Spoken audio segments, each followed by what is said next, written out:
Octobre 2009, service des maladies infectieuses du CHU de Grenoble. L'information vient de tomber. Les vaccins contre la grippe H1N1 seraient dangereux. La santé de millions d'Européens pourrait être menacée. Fraude de l'industrie pharmaceutique, aveuglement des pouvoirs publics, nous serions à l'aube d'un scandale de la même ampleur que le sang contaminé. Si ce virus avait été répandu intentionnellement, ça se serait passé exactement comme ça. Justement, quel aurait pu être le but des laboratoires en répandant ce virus intentionnellement? Pourquoi est-ce qu'ils auraient fait ça? Un stylo à billes. Vous ne pouvez le vendre dans le monde qu'à ceux qui savent écrire. C'est-à-dire une partie de l'humanité. Un vaccin, vous vaccinez toute l'humanité. Et un vaccin, ça coûte beaucoup plus cher qu'un stylo à billes. Donc c'est une opération commerciale extraordinaire. On relance l'économie de cette manière. Autrefois, on déclenchait des grandes guerres mondiales. Maintenant, peut-être qu'on déclenche des épidémies. Peut-être. D'ailleurs, c'est pas moi qui le dis, puisque c'est un expert russe sur la chaîne russe RIA Novosti qui l'a déclaré à la fin de mai, ça devait être vers le 27, estimant que ce virus avait été créé en laboratoire et diffusé intentionnellement. C'est quel expert à RIA Novosti, vous vous souvenez du... Leonid Ivashov. Qui est spécialisé dans... Je sais que c'est une sommité nationale au niveau de la santé. C'est un scientifique.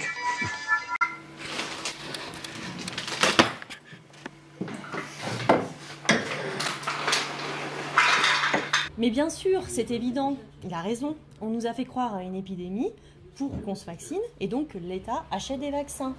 Au total, l'affaire nous aura coûté 1,5 milliard d'euros. Et à qui profite le plus cet argent dans tout ça? Eh bien, ceux qui produisent les vaccins, évidemment, les laboratoires pharmaceutiques.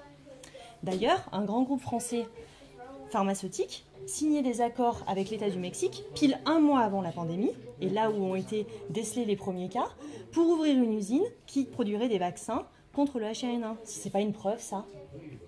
Non, mais vraiment comme si les laboratoires pharmaceutiques avaient besoin de ça pour se faire de l'argent. Alors que le groupe pharmaceutique dont on parlait, c'est 30 milliards de chiffre d'affaires par an. Donc cette vente-là, ils n'ont pas vraiment besoin. Et si tu regardes bien, en fait, c'est un groupe français. Quand même. On n'en parle qu'en France, on n'en parle pas en Finlande. Alors pourquoi seulement en France?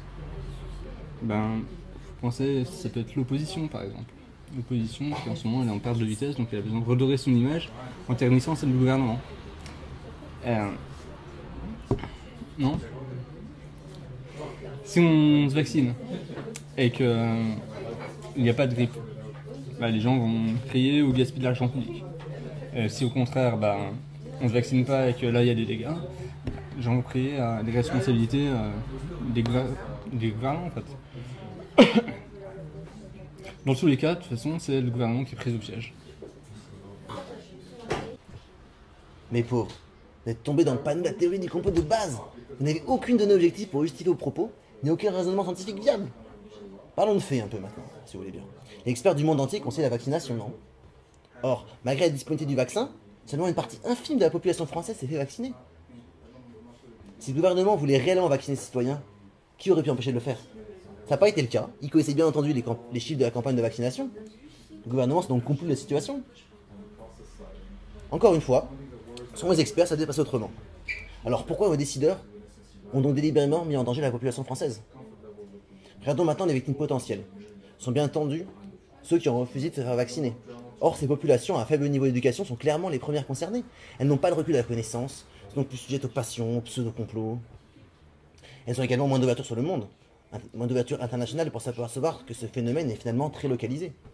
Or, ces populations sont la principale cause des maux de notre société actuelle, puisqu'elles regroupent la plus grande tranche de chômeurs, de délinquants, de marginaux, d'assistés.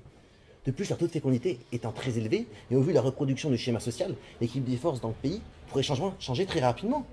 Il apparaît donc clairement que le gouvernement avait donc lui-même intérêt à décrédibiliser la vaccination en lançant de faux complots comme les vôtres, en sachant pertinemment que cela conduirait à l'épuration d'une classe de parasites au profit d'une nouvelle race de gens instruits, intelligents, à même de redonner à la France sa place dans le monde, comme le prônait le général de Gaulle.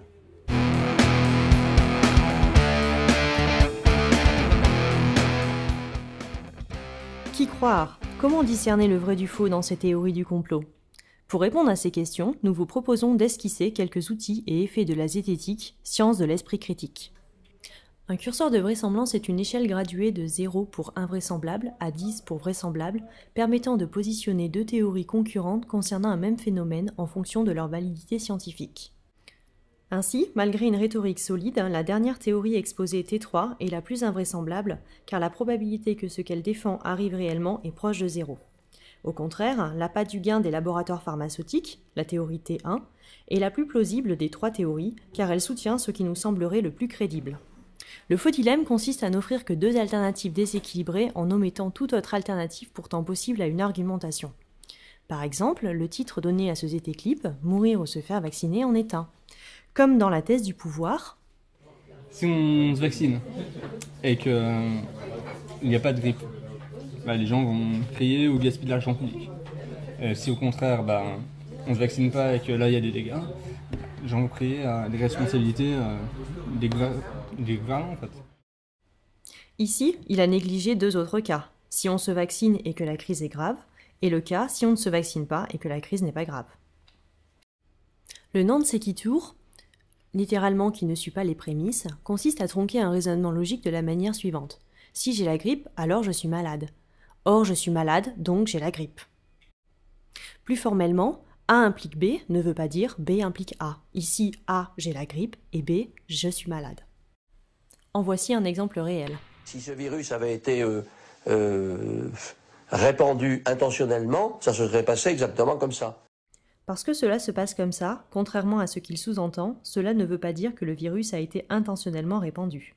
Ce n'est pas une démonstration scientifique. Un autre exemple de non sequitur avec la dernière thèse de complot. Si le gouvernement voulait réellement vacciner ses citoyens, qui aurait pu empêcher de le faire? Ça n'a pas été le cas. Il connaissait bien entendu les chiffres de la campagne de vaccination. Le gouvernement s'est donc compris de la situation. Saurez-vous retrouver l'effet mêlé au non sequitur dans cet extrait? Il faut croire que rien n'arrête les complotistes. Allez, on fait un trou, on se casse.